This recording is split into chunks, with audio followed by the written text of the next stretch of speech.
welcome to KennyRoy.com. I'm Kenny Roy. This is the Ask Video Mail for the week of September 23rd, 2013. Welcome to the site to the new members and welcome back to the old. The Ask Video Mail is your chance to get your question in character animation or performance answered in a video just like this one. I need your question if I'm going to answer it though, so please send it to webmaster@kennyroy.com. I go through all the questions and I answer the ones that I think will help the most people. There's no such thing as a stupid question, and it is the best way to get the most out of the site. I'm on a roll today. I'm on a roll. I asked for a lot of great Ask Video Mail questions. I got a lot of great questions, and I'm going through them, and I'm having a great time. We are on a roll.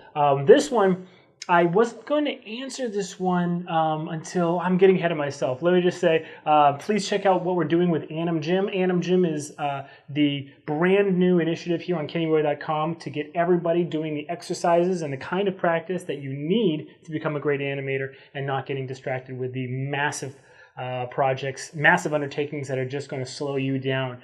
It is the one piece of advice that I have or would have for myself if I could go back in time and tell a young Kenny Roy what to do to become the best animator he could be in the fastest time possible. Anyway, this is that's what Animating is. Please check it out. Look on the homepage of KennyRoy.com. There's still that banner that explains everything that's going on, and the first one is going to be in October. Check it out. Tell your friends. I'd really love it to be a very big first Animating. Okay? Anyway. So let's get back to what I was saying about the question. This question, I wasn't going to answer it because I thought I had answered it basically in a way that would kind of work. But then I realized that some ways, some rigs, you'll see now, I'm kind of giving a little bit away. Some rigs wouldn't work with the way that I had told this or answered this question before. And so this is going to be a very technical Ask Video Mail, but it will hopefully, if you guys are using the same rigs that this animator is, hopefully open up the possibility to do some serious customization. So that's what this is about. But why don't you read the question and find out.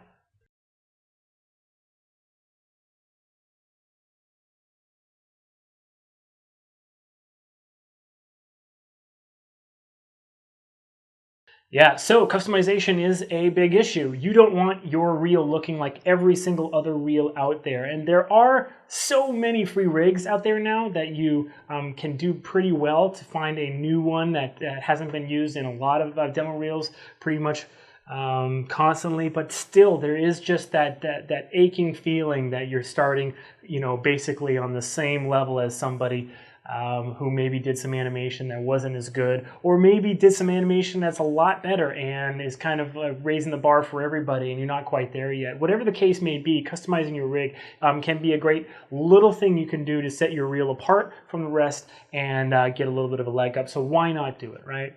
The thing is when I answered this question before, basically all I showed was how to add basically blend shapes to the rig, and I think I added clusters as well. The problem with that is that some rigs won't accept that kind of modification to it. They just won't. And so what you need to do instead is make it so that the rig will accept those kinds of modifications. And in order to do that, you have to convert the rig to just base geometry that can handle that. So I know I'm getting a little bit ahead of myself right now, but I'm telling you basically overall how this works. All right, I'm getting a little weird and technical here on Kenny Roy, but it's fine. We do need to have that good mix because we are artists and we are technicians. Okay.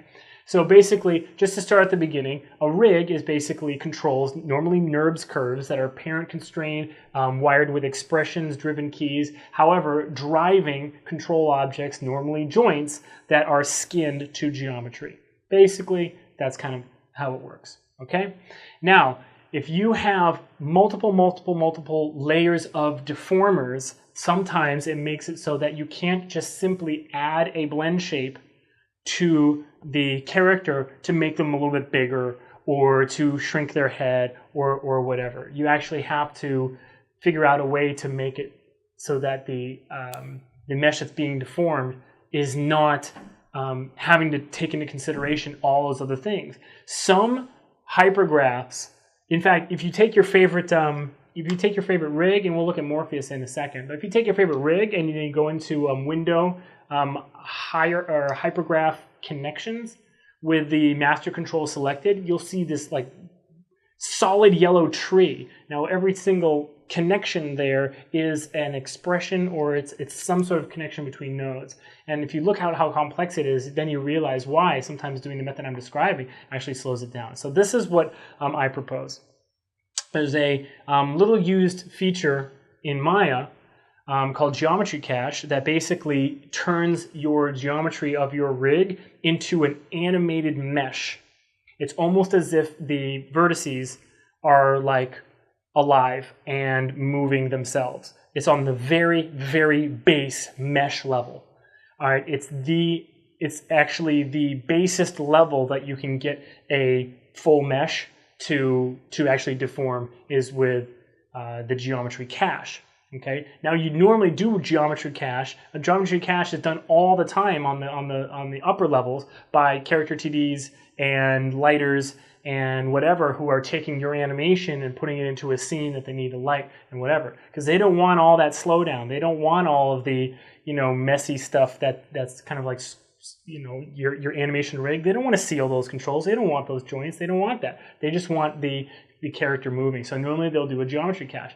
Now Maya's geometry cache is decent. A lot of studios create a geometry cache. They program and script it themselves. But at any rate, we're going to use Maya's default one. Now it's not normally used on our level, like animating at home. Not normally used, okay? But this is what you need to realize, is that if you're going to customize a rig that is very locked down, you have to convert it to a much more baser system so that those edits are accessible, okay? So I'm going to show you on Morpheus. Morpheus is not very locked down at all, but everything I'm showing you is going to, because I can't use the very locked down rigs because they are copyrighted and I can't show them here, but Morpheus is free. So I can, but I'm going to describe basically what you need to do for all rigs. Bishop, Malcolm, Bonnie,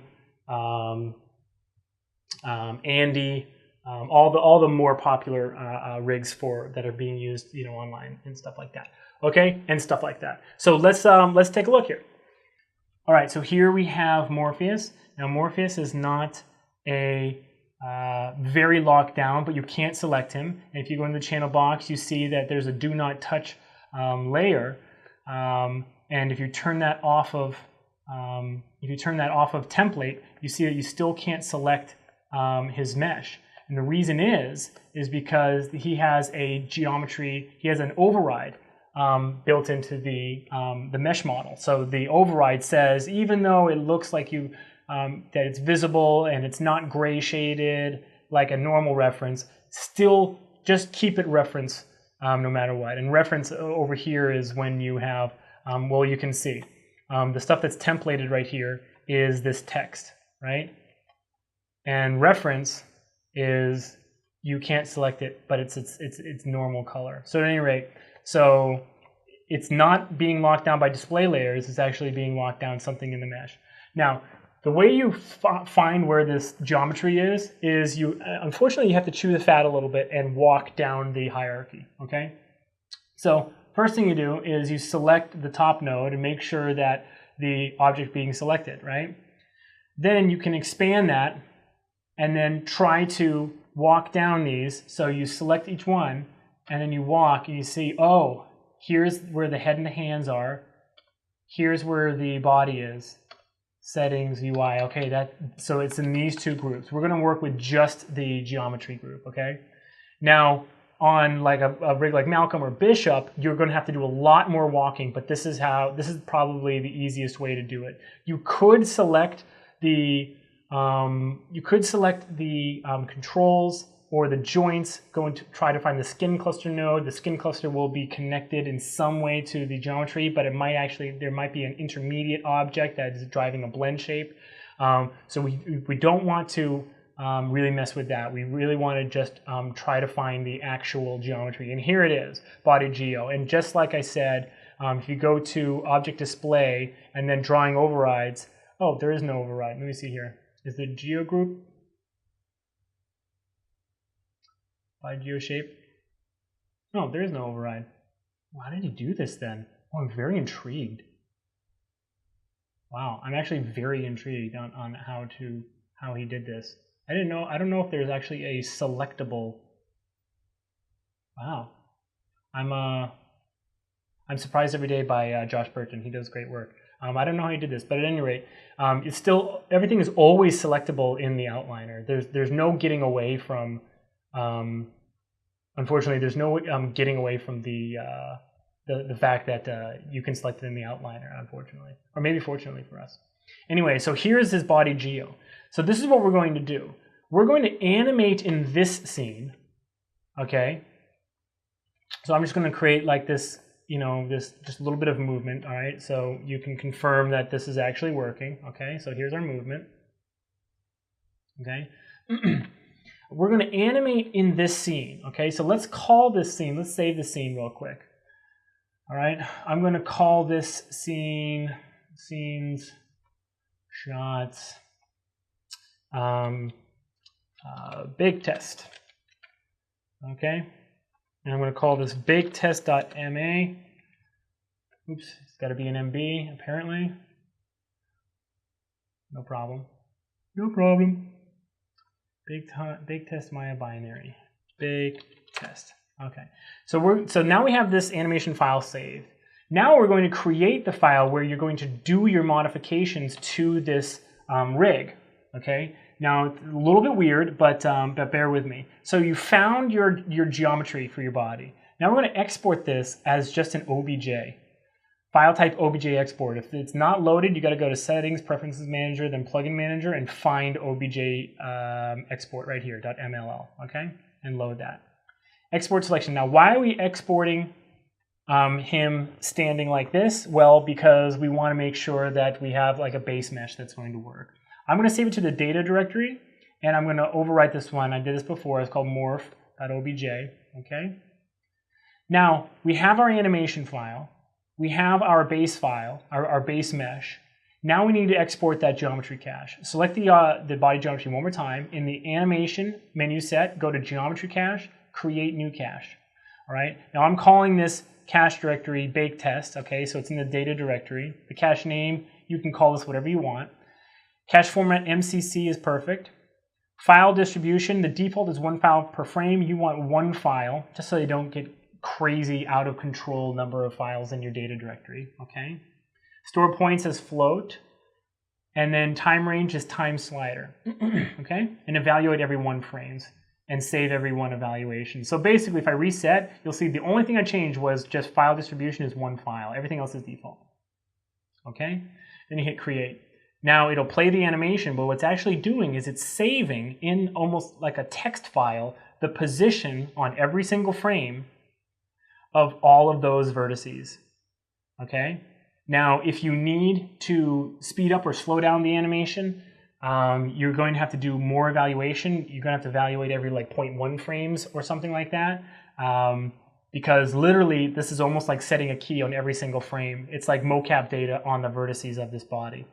That's neither here nor there. One interesting thing that you can do is you can actually delete the rig now, and the, well, actually, unfortunately, it was all underneath that one group. But suffice it to say that you could delete that rig and the body would still be moving, because when you bake the geometry, it actually breaks it off the rig.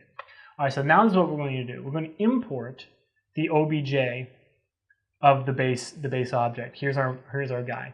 This is going to be the one that we customize. Okay, how are we going to customize it? With a blend shape. Remember what I said we were doing was we're getting the character into a format that accepts the kind of adjustments we wanted to do.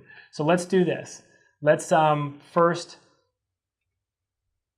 let's make him like a little bit chubbier. Okay, like a little belly like that. All right, and let's also, what you need to do is you need to make one more copy, because this is going to be the one your animation goes on. Or you could save this file, but it's a little bit easier to do it in one file than save it out. Actually, you probably should do referencing pipeline anyway. How about this? I'll just make this rule. For those of you who can figure it out, what you would do is you would save this file and then reference this file in and then create one more copy. You'll see what that extra copy is for in a second. But for the purposes of the demonstration, and so I'm not opening and closing 20 files, I'm just going to do it in one file. But reference pipeline is recommended for pretty much all we do. So anyway, there's my disclaimer. Anyway, so this is going to be the animating one. Okay, this guy's going to have the animation on it. Okay, so now let's say we want to customize him a little bit more. Okay, I'm going to make a new shader and I'm going to make him totally blue.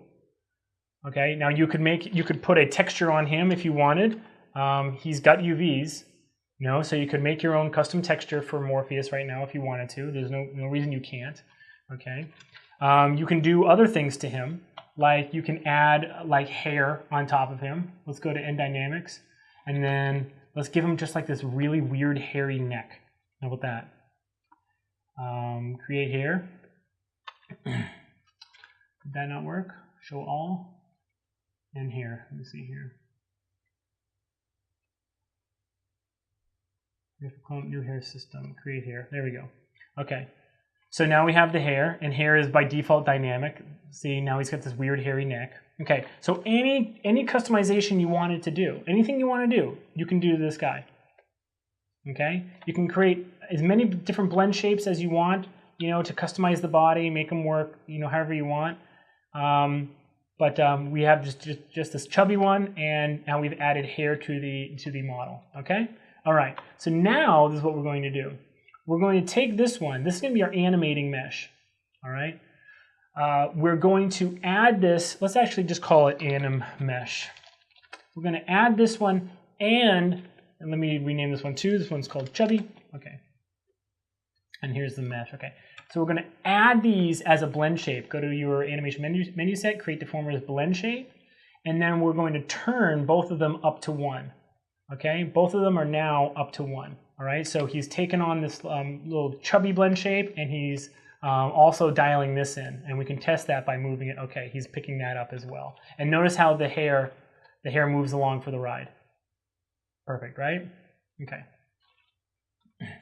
Now we're going to put the animation on this mesh. Now the reason we can't put it directly onto this mesh is because a geometry cache actually gets canceled out by a blend shape node. That's no big deal though. Select your character. Go to Geometry Cache, Import Cache, all right? Go to your data directory. It was called Bake Test, right? And now here's the XML file. And we load it and watch. There we go. Okay. Beautiful, right?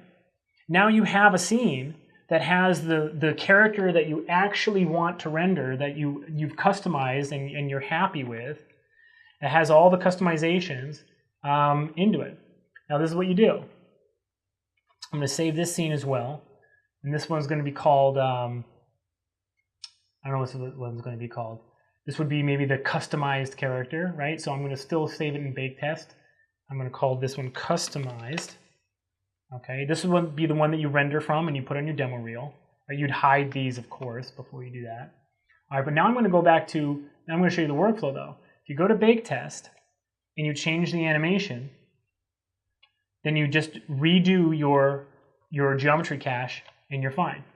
So I'm going to set a key right here. I'm going to twist them like this, twist them like this.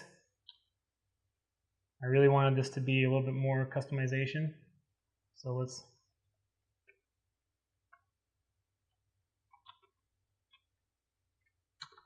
there. Okay, so I just changed the animation, right? So I put a little bit of movement on that arm. Here we go back. We find, in fact, it would be a good idea to create a quick select set for just the geometry, so you always have it. So here's my custom shelf, create sets, quick select set, call this, body or whatever, add to shelf, and now I don't have to go into, once I find it, I don't have to go into the outliner anymore. I just I'll select it like that. One more time, geometry cache, create cache, all right? It's going to be called the same thing, so it's going to override it. All right, it says override it or a rename or whatever. We're just going to replace existing. Okay, and now check this out. Here's a cool part about this. We just replaced the existing.